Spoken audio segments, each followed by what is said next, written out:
A few weeks ago, I walked into the official Samsung store in Edinburgh and I saw this phone. This is the Samsung Galaxy Z Fold 8. And it was sitting next to the Z Fold 8 Ultra and the Z Flip 8. And I spent about 40 minutes or so in the shop playing around with the phones, looking at the cases, etc. But this was the phone that grabbed my attention first, and it is the one that proved to be the best phone in my opinion. Now, this arrived today, and as usual with Samsung phones, it's kind of a minimal affair. You get a charging cable, you get some manual, some documentation, you get the SIM card ejector tool. But the main thing, of course, is that you get the phone. So why am I excited about this? Well, those of you who have watched my channel before will know that a few years ago I had the Samsung Galaxy Fold 4, and I really did like that phone, but I had to send it back. I had to get repaired and I had to send it back to Samsung. Then I just sold it afterwards. But the bigger issue that I had with the Fold 4, which is the same kind of size and shape as what is now the Z Fold 8 Ultra, is that it's too tall and it's too thin. Now, I can't speak for the Fold 8 Ultra. I've not been using that a lot, but the Fold 4 that I had, I found it a nightmare to type on the front screen, and then when you opened it up, I didn't think the experience for typing in the middle was great either. So it was fantastic for multitasking and watching YouTube and browsing the web, etc. But as an actual phone for messaging on WhatsApp, etc. all day long, I thought it was lacking. And that's where, use the fingerprint this time, there we go. And that's why I was so excited about this, because what they've done here is giving us a much kind of smaller and fatter device here. And if you look on the official Samsung website, you can see the Fold 8 Ultra on the left, the Fold 8 in the middle, and then the Flip 8. And you can see that we've got a smaller display, 5.5 inches in the diagonal. The tablet inside, obviously, or the tablet display in the middle is a little bit smaller, but it's not, I mean, it is lighter, not too much lighter. The Ultra was super light as well. But from a specifications point of view, we've lost the telephoto camera, which doesn't bother me because I'm never impressed by telephoto anyway.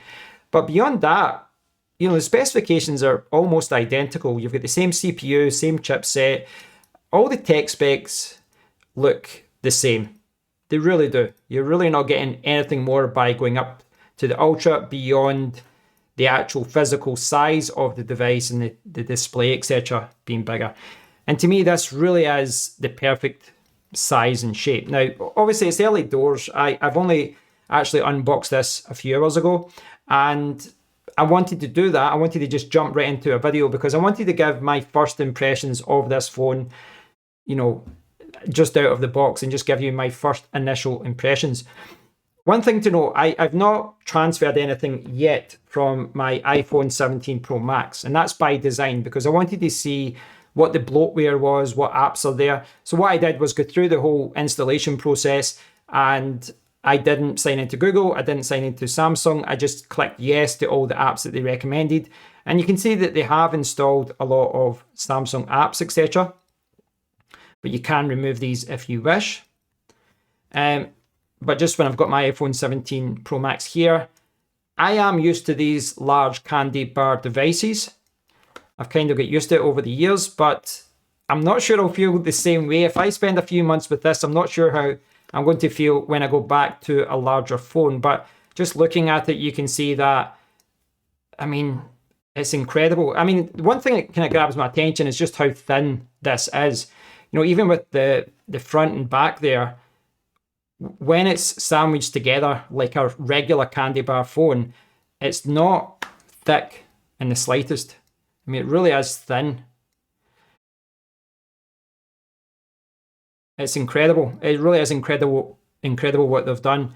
Obviously, we're on to the kind of 8th or 9th year of folding and flipping phones, etc. And they are getting a lot of things right now. You know, I mean, you will see the crease, and the crease will get more visible, I suspect, over the next few weeks. But it's really difficult to see the crease now.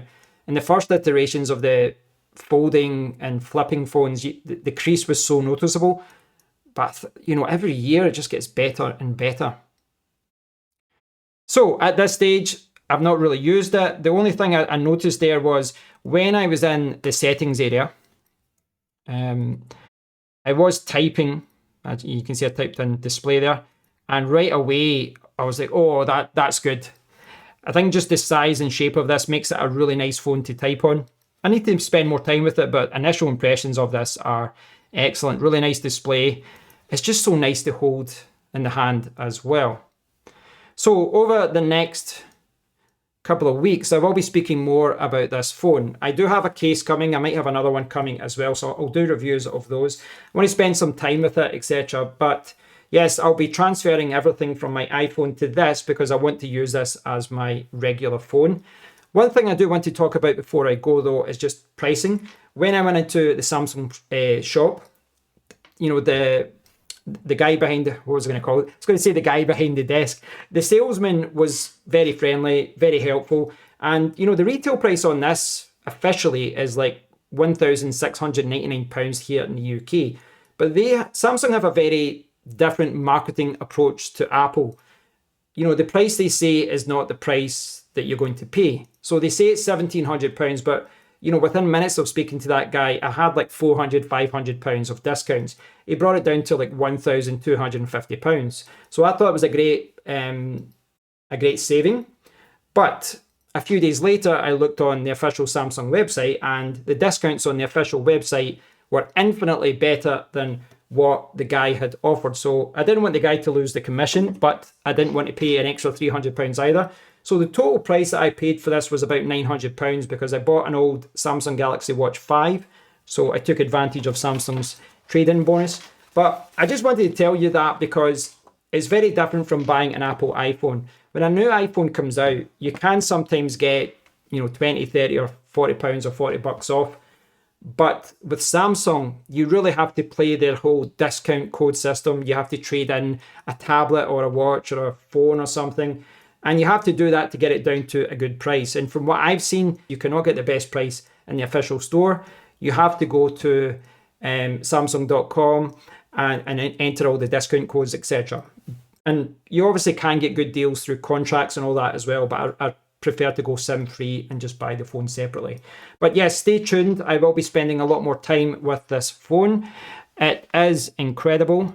And what I'll be doing over the next day or so is transferring everything over. So I'm going to reset this and go through the whole transfer process to get everything over and set everything up. I've got a lot of stuff to set up. It's not just the banking. I've got things for cameras and lights, so it takes a lot of time. And then in a few days, I'll transfer my SIM card and WhatsApp and that over. But I have to say, first impressions of this phone are excellent.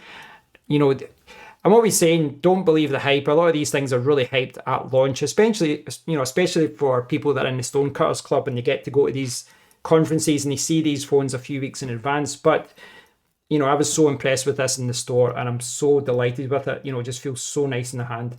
So stay tuned, guys. I will speak more about this phone over the next few weeks. If you've got any questions, please do post them down below. If you want me to speak about anything about this phone in future videos, let me know. If you enjoyed the video, give it a thumbs up, give it a subscribe, and I'll speak to you all in the next one. Take care.